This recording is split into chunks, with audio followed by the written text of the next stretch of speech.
Good afternoon, everyone. I'm Dr. Bruce McClure, the local minister at the Prince George's Church of Christ, located at 7800 Central Avenue here in Landover, Maryland. For those of you who may not be aware, Landover is actually a bedroom community of Washington, D.C. And in Washington, D.C. today, especially, a lot is going on. Every day at noon, we actually facilitate a midday devotional, and that is designed to, especially since the COVID-19 pandemic has been in existence, that is actually designed to lift the spirits of individuals and to give us an opportunity to be together as Christians and just kind of encourage one another through various events that go on from day to day. Today is another historical occasion for the entire nation, but specifically Washington, D.C. This is August 28th, the year 2020. 57 years ago, a major event took place in this country. Michael Jordan was born on February 17th. Johnny Depp was born on June 9th. Conan O'Brien was born on 4/18, not one of my most favorite TV characters, but nonetheless, he was born on April 18th of 1963. Vanessa Williams was born March 18th, 1963. Seal, again, Seal is Seal, was born February 19th of 1963. Just some people that historically we have heard of or that we have seen acting or in TV in some type way. Most recently, I saw Charles Barkley because of the incidents that's taken place up in Wisconsin. He was born on February 20th, 1963. And Isaiah Washington was born on August 3rd, 1963. So 1963 was a very historical year relative to the birth of individuals. But there was another major historical event that took place in Washington, D.C. On August 28th of that year, 1963. It's being basically reenacted today or memorialized today by the Reverend Al Sharpton and Martin Luther King the third, I believe, downtown at the Lincoln Memorial. And that was the March on Washington that took place August 28th, 1963. As I sent out an email earlier today, I asked the question, what events have taken place for the good or for the bad since 1963 that have made a difference in your life, has made a difference in the lives of your family, made a difference in your socioeconomic status? Have things changed since 1963? Let me share with you some laws and constitutional things that have taken place since 1963. And you'll see how this might tie into the lesson series that we've studied about phobias. The Equal Pay Act of 1963 was actually an act by President John Fitzgerald Kennedy. But it was really designed to make sure that women earned equal pay for equal work. Because what was known is women basically made 2/3 less than their male counterparts for the same work that was done. But you recall also in November of 1963, John Fitzgerald Kennedy was assassinated. Uh, in 1963, I was third grade. I remember it well. Being in the third grade, uh, young student, knowing how to read, knowing how to write. Uh, but on a November evening, 1963, not many people had telephones, but one of the teachers went home for lunch. And when she came back, she notified us that John Fitzgerald Kennedy had been assassinated. But that Equal Pay Act of 1963 was the final act of significance that I know of that was signed by John Fitzgerald Kennedy. Now, in 1964, the Civil Rights Act of 64 was signed. Uh, and from that act is where we get the EEOC, the Equal Employment Opportunity Act, and the Equal Opportunity Employment Opportunity Commission. It comes into place, and it provides for more capacity to enforce the Voting Rights Act. Now, keep in mind the March on Washington, August 28th of 1963. By November of 1963, John Kennedy is assassinated, but nonetheless, the Equal Pay Act has been passed. In 1964, the Civil Rights Act is passed, Lyndon Johnson. But then in 1965, the Voting Rights Act of 1965 is passed. And you say, well, what's the big deal about the Voting Rights Act? In 1964, that Civil Rights Act, it provided for the capacity to enforce voting rights. But the Voting Rights Act of 1965 suspended the literacy test for 5 years. And basically every 5 years, that Voting Rights Act kept coming up over and over again. And even now as we speak, the Voting Rights Act is not a law that is nailed down in concrete. And that is why it is so important for Christians, for non-Christians, to advocate that this moves just away from just an act to a law. Because at any time, believe it or not, it could be suspended or revoked. That's why every vote counts. That's why it is imperative that individuals vote, especially in this election cycle, because if you don't, if you think the past 4 years have been intriguing and interesting, what might you be in store for in terms of the rescinding of come the next 4 years? Now, this Voting Rights Act of 1965 authorized the usage of federal examiners to supervise voting registration, and it eliminated the poll tax. Now, what's the big deal?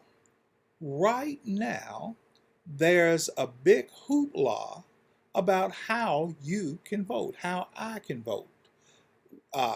Mail-in, absentee, they're trying their best to take that option off the table.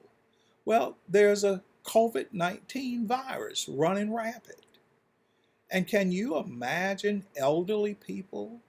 Can you imagine people with a compromised autoimmune system, having to get out and go physically vote during a global pandemic.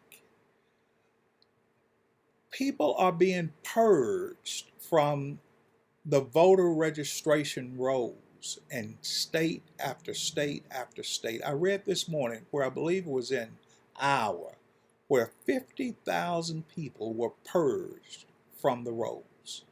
Uh, this is a significant matter because it creates fear inside of people who are afraid of losing power.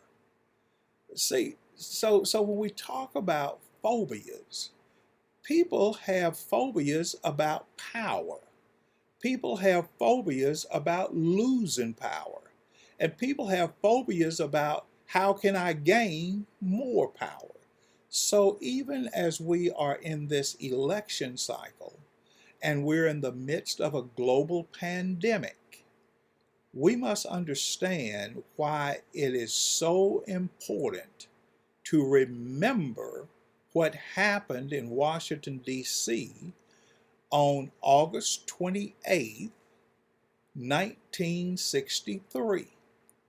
Don't just dismiss that, because that March on Washington put in motion the Equal Pay Act, the Civil Rights Act of 1964, which moved to the Voting Rights Act of 1965, and then in 1968, the Civil Rights Act that prohibited discrimination in the sale and the rental of property, of homes.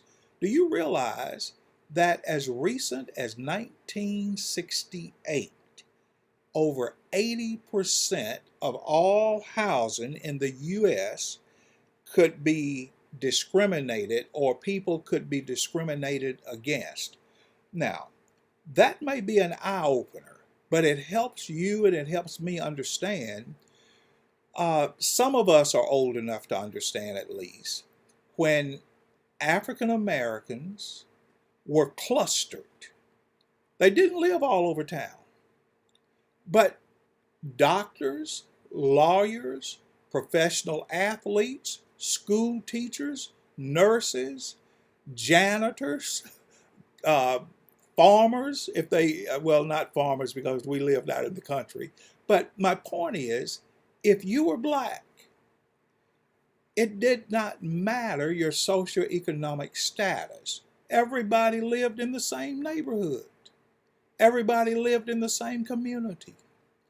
People didn't drive all across town into another city just to go to church or just to go shopping, because up until the Civil Rights Act of 1968, everybody lived, for the most part, in the same designated area. That's why I constantly challenge individuals. I constantly encourage individuals. Do not forget where you come from, because you haven't always had these privileges. You haven't always had the right to live wherever you choose. So don't forget where you come from. Don't pretend the other side of the tracks never existed. You never had family on the other side of the tracks. You never had friends on the other. You never went to school. You never shopped. You never played. That's our legacy. And when we forget our legacy, when we forget our history, basically it will empower others to abuse the present time. It was such a breath of fresh air earlier this week when the NBA players committed not to play. It was an equally breath of fresh air when the baseball players said no, when many of the football players said no, when the lady basketball players said no. See, what people are finally figuring out is we have come a long way since 1963. But in the past 4 years, it appears as if there are attempts after attempts after attempts to turn that clock back to what some are calling the good old days. Well, the good old days for who? It couldn't have been the good old days for me. It couldn't have been the good old days. There was a restaurant in our hometown, and I remember it well. It had a back entrance, and the blacks could not even go in. It was the entrance where they went in to work, but they had to go to the back door, place their order to black cooks, and their food would be bought out the back door and given to them. There was another restaurant on Broadway in our hometown. Blacks could not go in that restaurant to eat. Blacks worked there. In our hometown, blacks did not live except in a certain community. Blacks did not go to all of the schools. But after 1963 and that March on Washington, things began to change. And I want us to never forget. We can laugh. We can say, oh, these marchers and these protesters, they are always protesting something. People complain about Reverend Al Sharpton. People complain about Martin Luther King III and all of the civil rights workers and say, why are they are out there for you and they are out there for me, even spiritually. You cannot separate the accomplishments of the March on Washington from the doors that have opened for you and I spiritually. Now, I understand the gospel came by Jesus Christ, but we must understand and never forget there was a time in American history where the discrimination and the segregation in church was just as prevalent as it was in schools, in communities, where you could shop, where you could eat. And had it not been for that March on Washington in 1963, John Lewis, Ralph Abernathy, Dr. Martin Luther King, and so many others, Fred Gray, the attorney behind the scene, a member of the Church of Christ. These men advocated and they put their lives and their careers on the line so that we can have a better opportunity today, education-wise, a better seat at the table in politics, better opportunities for jobs, because you've got to keep in mind that if the Equal Pay Act of 1963 was signed, it wasn't signed for black women. It was signed on behalf of white females who were in the workplace. But our women became benefactors of that. But keep in mind, if they were paid 2/3 less, then you've got to understand that the March on Washington and the Equal Pay Act of 1963 benefited you and it benefited me. So I'm encouraging Christians to always remember and always engage in the process that has over the years been advantageous to us in so many ways. Now, the goal for treating any phobia, according to the Mayo Clinic, is to assist in decreasing anxiety. So one of the ways that we can help decrease the anxieties of our society is by treating it. And one of the ways we treat discrimination, one of the ways we treat segregation, one of the ways we treat biases when it comes to employment or educational opportunities, the treatment for that is to resist it. The treatment for that is to say to those who would do it, this will not work in this generation. I am opposed to it, and I will not support such adverse behavior. That becomes the burden of you, and that becomes my burden. See, we can become desensitized to chaos, to where we're numb to it. But it empowers the chaotic people to keep up their abnormal behavior.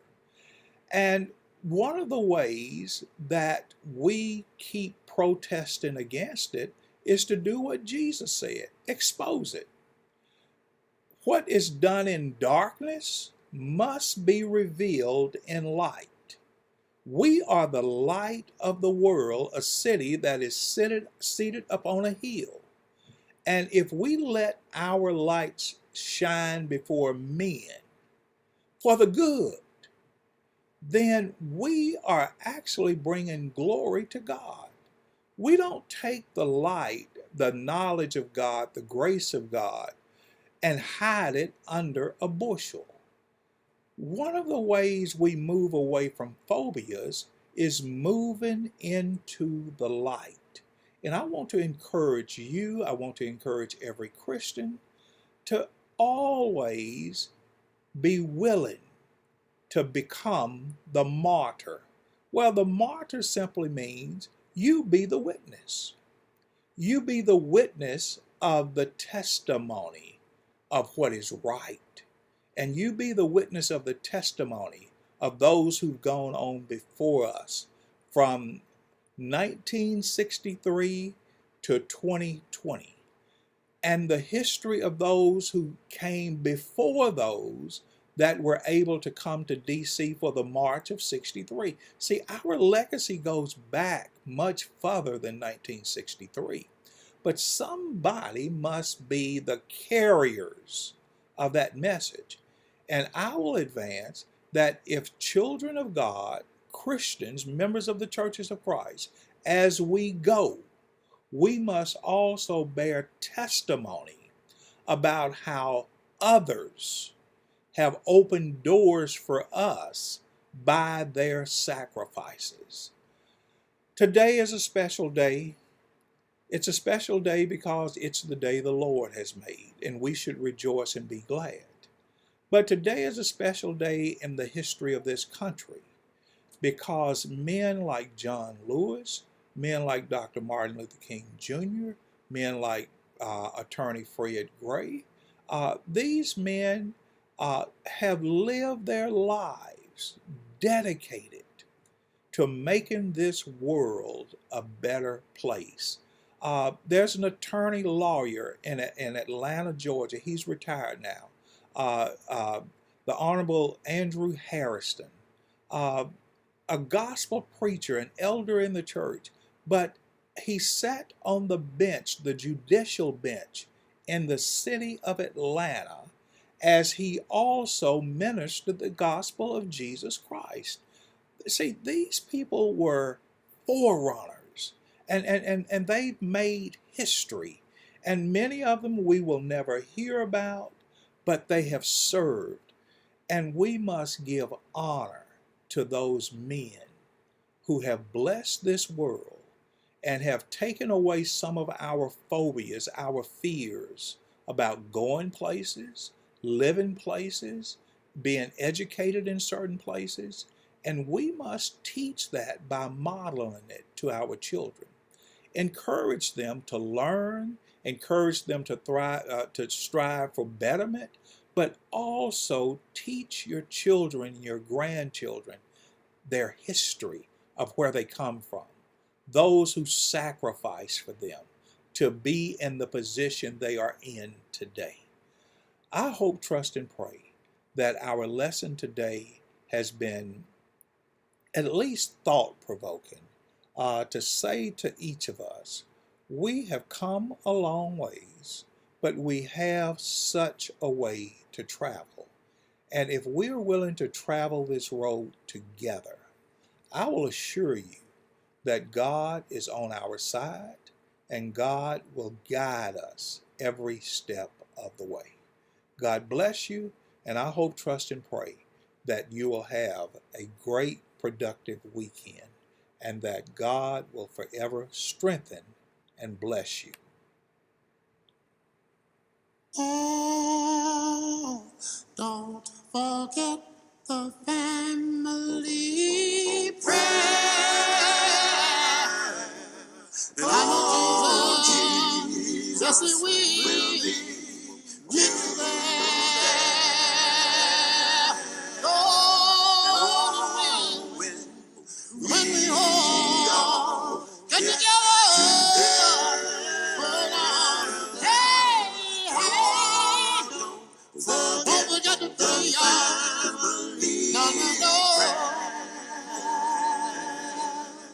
You know prayer will sail across the ocean. I know it will. Prayer will bring your wandering son back home. Sure enough it will. I know prayer will help you love your enemy. Sure enough it will. I know prayer will teach you right from wrong. Yeah, Lord have mercy this evening. Family prayer. I know my Jesus. I know the Lord will. Yes, He will. He meets you right there.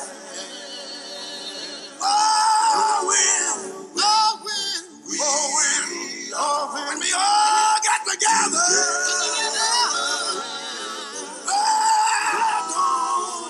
Don't forget family prayer. Listen. I know prayer will. Sail across the ocean. Sure enough it will. Faster than a plane can go. Oh, yes, it will. I know prayer will. Oh, yeah. Help you in time of trouble. Oh, yes, it will. I know prayer will. Prayer will. Give you strength. Yes, it will. Oh, don't you know? Yeah. Lord have mercy this evening. Family prayer.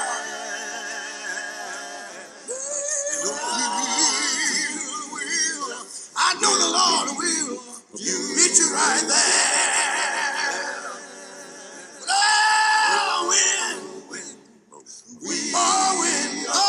When we all got together. Yeah. Forget all our family prayer. Come on, Robert. You know prayer will help you in a time of sorrow. Oh, yes, it will. Lord, prayer. I know prayer will bring peace into your home. Sure enough, it will. Oh, yes, it will.